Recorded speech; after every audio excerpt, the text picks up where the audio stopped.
हमारे पूज्य गुरुदेव श्री पहाड़ी बाबा महाराज खाक चौक में ठाकुर जी को दूध का भोग लगता। स्थान जैसा है उसी के अनुरूप 10-12 गैया वहां रहती थी। पूरे स्थान में गैया थी। पुराना स्थान, पुराने समय में आपने देखा होगा।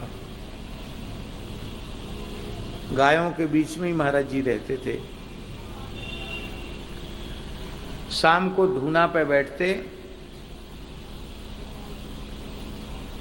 तो तिपाई धर के मोटे दल की लोहे की बड़ी कढ़ाई इतनी, बा में दूध बढ़िया छान करके धीमी धीमी कंडा की आंच में, धूना की लकड़ी की आंच में धीरे धीरे गर्म होता रहता और ऐसे ऐसे उसको चलवाते रहते, दूध को लगे नहीं।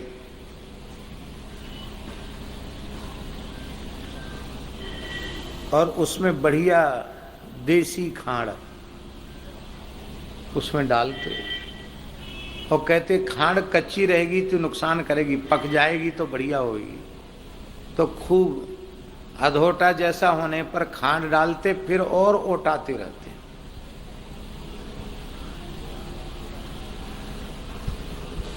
चारों ओर सुगंध फैल जाती थी दूध की।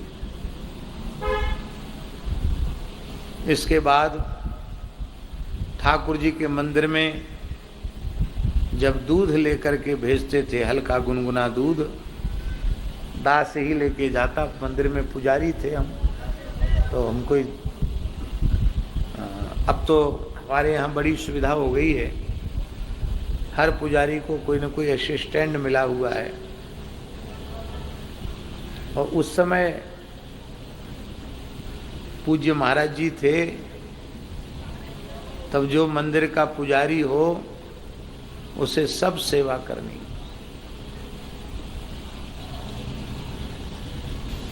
यद्यपि 1995 में कार्तिक पूर्णिमा की तिथि को महाराज जी ने हमको उसी दिन विरक्त वेश दिया और उसी दिन हमको महंत पद पर विराजमान कर दिया।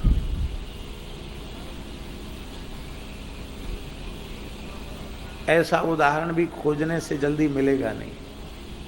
हम तो कहते कभी तिलक नहीं सूखा था और हमको गद्दी पर बिठा दिया।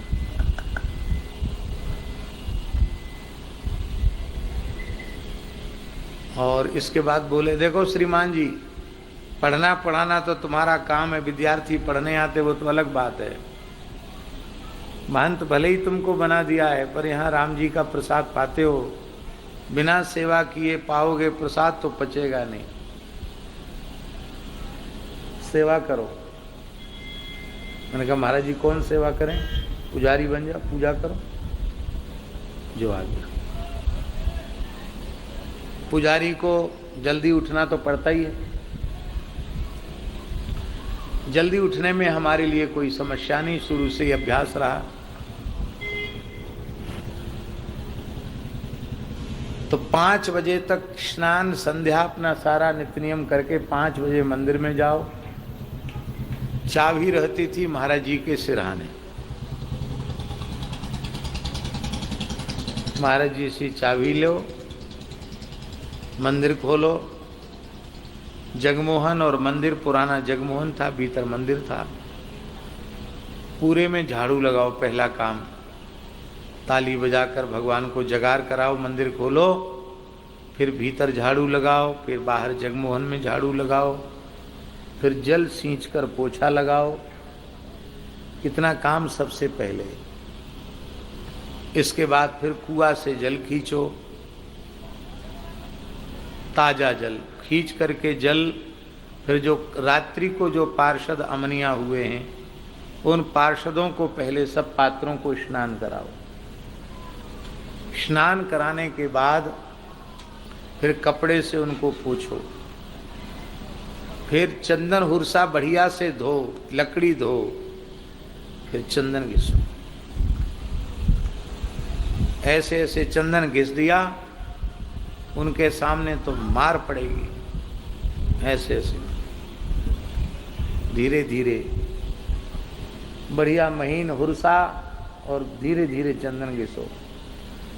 चंदन घिसने के बाद फिर एक अलग से चंदन निकालो, ठाकुर जी को महीवन निवेदित करके वो सब पात्रों में गरुड़ जी को स्नान कराओ, अर्घा को स्नान कराओ, सबको तुलसी चंदन से परात को सबको पात्रों का पूजन करो। इसके बाद ठाकुर जी का वस्त्र गरुड़ घंटी हिलाओ, वस्त्र उठाओ, आचमन कराओ। और आचमन कराने के बाद फिर तुलसी की कहाँ गई, ऐसी कोमल हरी हरी पत्ती निकाल के डंडी लेके चंदन जो अलग से निकाल के रखा हुआ है उस चंदन में डाल के फिर ऐसे ऐसे भावना करो, ठाकुर जी के दातुन कराओ, अलग अलग दातुन करा के फिर छोड़ दो पात्र में, फिर उनको कुल्ला कराओ, आचमन कराओ। इसके बाद पात्र में यंत्र बनाया हुआ है उसमें शालिग्राम जी पधराओ, उसमें स्नान कराओ, बड़े ठाकुर जी की भावना से उनको स्नान कराओ। इस सब उसमें भी इतना सब होने में भी ज़्यादा देर नहीं लगना चाहिए, ठीक समय से सब कार्य हो जाना चाहिए। ये नहीं कि जैसे श्रीमान जी बैठे हैं तो बैठे हैं, ऐसे नहीं, हाथ पे हाथ धरे नहीं। उसमें भी ठीक समय, ए सो गया क्या, बाहर से ही आवाज लग जाती थी। धूप आरती में 1 सेकंड की दे, सो गया क्या, वहां है तेरी जय है तेरी, सो गया, अरे राम राम सो गया। बाहर निकलो, भोग लगाओ। फिर भीतर की सेवा होने के बाद बाहर शिव जी बैठे हैं, पहाड़ी बाबा की समाधि है, हनुमान जी है, सबको अर्पित करके सबको भगवान का प्रसाद दे करके अब फिर चंदन की कटोरी लेके महाराज जी के पास जाओ। हाँ, बहुत महंगा चंदन है, केसर बहुत महंगी है, उतना ही चंदन ज़्यादा नहीं कि बच जाए, बस वो महाराज जी लेके यहाँ सिंहासन धर के और पूरे में लगा लेते। निकाद हमारे लिए भी इतना सा बच जाता, थोड़ा यहाँ रख लेते, थोड़ा एक बिंदी यहाँ रख लेते, इतना कहाँ चंदन लगाने का भाग्य था। और कहीं किसी दूसरे ने, साधु ने या पुजारी ने चंदन लगा लिया तो कहते मुफ्त का चंदन घिस मेरे नंदन है, बिठाओ बिठाओ इसको, ऊपर बिठाओ, माला पहराओ, दंडोत करो, सब महंत बन गया।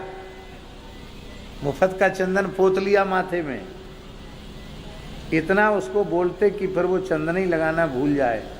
हाँ, न ज़्यादा घिसना न कम घिसना, पूरी सेवा हो जाए और जितना महाराज जी लगाते उतना बच जाए। बड़ा भारी क्या काम था महाराज जी के जैसे महाराज जी ही थे। अब पूछना रोज, महाराज जी धूप आरती करें, हाँ करो, टाइम हो गया। महाराज जी आरती करें, अपने मन से कहीं धूप आरती कर दिया तो बीच में ही रुकवा देते, मालिक बन गया, पूछा नहीं। आरती भी पूछना चाहिए रोज, हम किस लिए बैठे हैं। आप लोग कहेंगे कि आप महाराज जी की प्रशंसा कर रहे हो कि अरे नहीं, ये पुराने संतों की रहनी।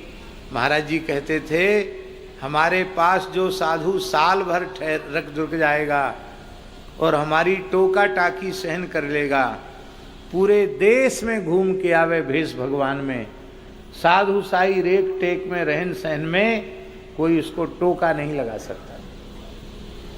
ऐसे महापुरुष थे वो।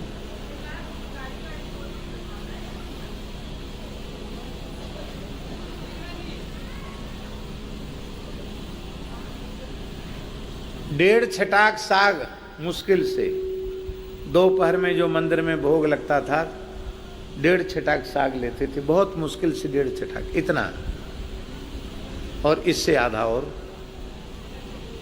एक इतना सा नारियल का पात्र था, उसमें जितना आ जाए उतना,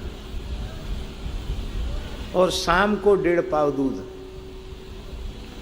वो जो दूध भोग लगाते थे ना, उसमें इतना बड़ा पीतल का गिलास, इतना बड़ा, और इतने बड़े गिलास में यहाँ तक दूध और आधे गिलास में पूरी मलाई। इतना बढ़िया दूध औंटता था, तो आधे गिलास में दूध और आधे गिलास में मलाई। तो महाराज जी कहते थे आजकल लोगों को दूध पीना नहीं आता है। हमारा डॉक्टर कहते मलाई मत खाओ, चल हट बदमाश कहीं के, मूर्ख डॉक्टर, मूर्ख, कुछ नहीं जानते। पुराने लोग कहते दूध घी खाया है, तो भैया दूध खाया तब जाएगा जब उसमें 4 सूत मोटी मलाई हो, तब तो खाया जाएगा दूध, नहीं तो दूध पिया जाएगा, खाया कहाँ से जाएगा। मलाई होगी तो कुछ ना मुंह चलाना पड़ेगा। और उसमें भी कहते थे कई बार, ए बच्चा, एक अंधा दूध होता है, एक आंख वाला दूध होता है। आप समझते हो अंधा दूध, आंख वाला दूध? कौन कौन समझता है बताओ? कोई नहीं समझता।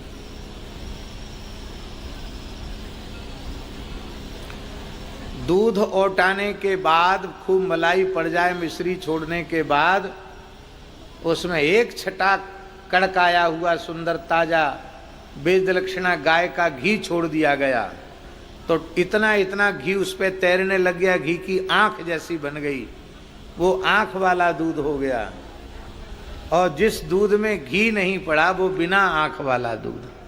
बोलो भक्तवत्सल भगवान की जय।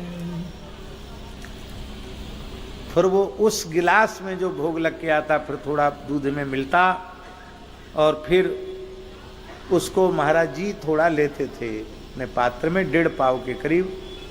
तब स्वाभाविक है गिलास में ऊपर ऊपर मलाई है तो मलाई ज्यादा उनको आ जाती। ए नजर इधर मत, इधर घुमा मुंह, नजर मत लगावे, सवेरे से संध्या तक बकरी जैसा मुंह चलाते हो, हमारा आहार ही यही है, नजर उधर कर।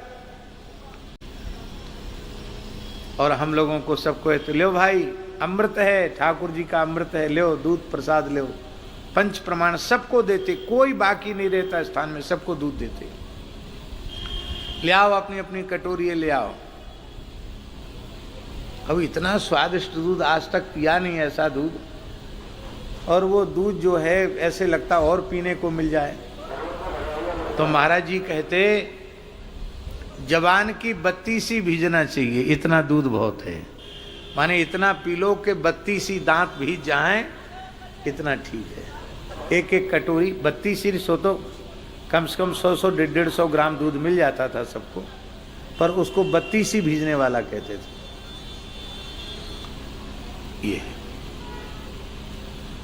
तो महाराज जी स्वयं इतना ही आहार लेते थे और सेवा कितनी करते थे, आप विचार कीजिए, सब सोचने की बात है।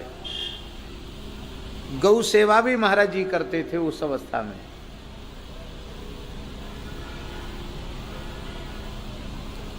सानी बनाने से लेके धार काढ़ने तक महाराज जी सेवा करते थे, 100 साल से ऊपर की आयु।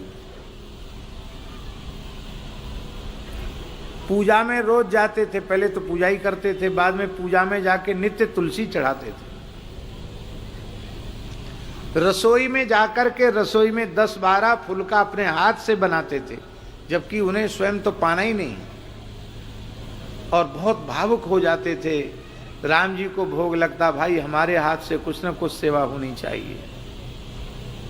एक बार बुखार हो गया, दिन में साग भी नहीं लिया, हमने रात को दूध दिया महाराज जी को, तो बोले हमको उठा के बिठा दो, बिठा दिया, तो दोनों हाथ से दूध के गिलास को प्रणाम किया और लेट गए। बोले हम दूध नहीं लेंगे। क्यों? बोले हमने आज अपने हाथ से गौ सेवा नहीं की, इसलिए हम दूध पीने के अधिकारी नहीं हैं। ऐसा विचार स्थान में रहने वाले साधु विद्यार्थी ब्राह्मण कर लें तो आश्रमों में गौ सेवा तनख्वाह देकर के गौ सेवक रखने पड़ेंगे। वो स्थान के मालिक थे, प्रधान पुरुष थे, फिर भी, और 100 साल से ऊपर की आयु थी उनकी, लगभग 130 वर्ष की आयु में भगवत धाम प्रयाण किया उन्होंने। और उन्होंने क्या कहा कि आज हमने गौ सेवा नहीं की है, इसलिए मैं दूध पीने का अधिकारी नहीं हूं, दूध नहीं पिया। कहते महाराज जी रसोई तो हम लोग बना लेंगे, आप क्यों? कहते भाई ठाकुर जी का प्रसाद हम भी पाते ना, साग लेते हैं, तो रसोई में हमको भी जाना चाहिए। 200-250 मूर्ति की रसोई के लिए कभी भी हलवाई नहीं बुलाते। 200-250 मूर्ति के मालपुआ तो तई पे बैठ के स्वयं ही निकारते।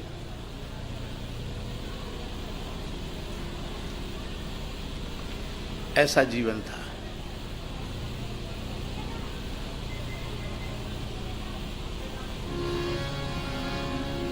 दूध के ऊपर बात चल पड़ी। अब ऐसे महापुरुष, अब ऐसे संत अति दुर्लभ हैं।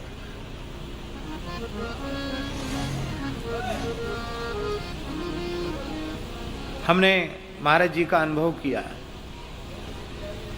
बल्लभगढ़ वाले भगत जी को स्मरण में होगा शायद, हिताश्रम वाले महाराज जी की प्रेरणा से पूज्य श्री मामा जी महाराज का बाहर का पासपोर्ट बना, बाहर जाने का। ध्यान से सुने, शायद डेनमार्क जाना था। हिताश्रम वाले महाराज जी के भगत थे। सारा पासपोर्ट वगैरह उन्हीं ने बनवाया था। और मामा जी ने पहले बहुत मना किया, लेकिन विशेष हट के कारण मामा जी ने बहुत संकोच में स्वीकार कर लिया। सुदामा कुटी में रामानंद जयंती में आए थे, और जब आते थे तब खाक चौक आकर पूज्य गुरुदेव पहाड़ी बाबा का दर्शन जरूर करते। साष्टांग प्रणाम किया और बड़े विनम्र भाव से कहा, सरकार एक बड़ा धर्म संकट है। एक महापुरुष आज्ञा दे रहे हैं विदेश जाने की, वहाँ कथा कीर्तन सत्संग के लिए जाना है, और पासपोर्ट बन गया है, वीजा मिल गया है, सब पूरी तैयारी हो गई है।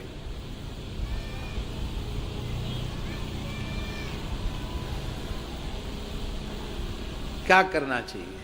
महाराज जी बोले चलो। बक बक करते हो, हम लोगों ने गंगा जमुना का पानी पिया है, क्यों जाएंगे बाहर, यहीं रहो।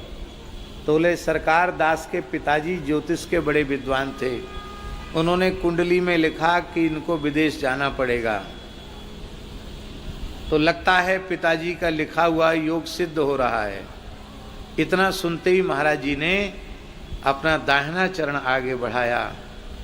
बोले विधाता का लेख मिट जाएगा, इस चरण से मत्था रगड़ ले। मामा जी ने, सर्दी का समय था, टोपा उतारा, पगड़ी उतारी, ऐसे ऐसे माथा रगड़ा, कट गई कर्म की रेख, जाओ निश्चिंत हो जाओ, फाड़ के फेंक दो कागज। नहीं गए, नहीं गए। श्री मोहनदास जी चले गए, मामा जी नहीं गए। कट गई कर्म की रेख, जाओ, हो गया।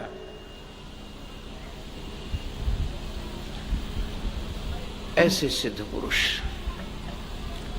भगवत सेवा ये सर्वोपरि संपत्ति है साधक की। पर आज सब कुछ है, सेवा का भाव बहुत कम होता चला जा रहा है। चलो कोई बात नहीं महाराज जी, सेवा का भाव कम हो तो भजन भाव बड़ा है। भजन भाव तो और ही जैसी आराम। ईमानदारी से नित्य नियम नहीं कर रहे हैं लोग।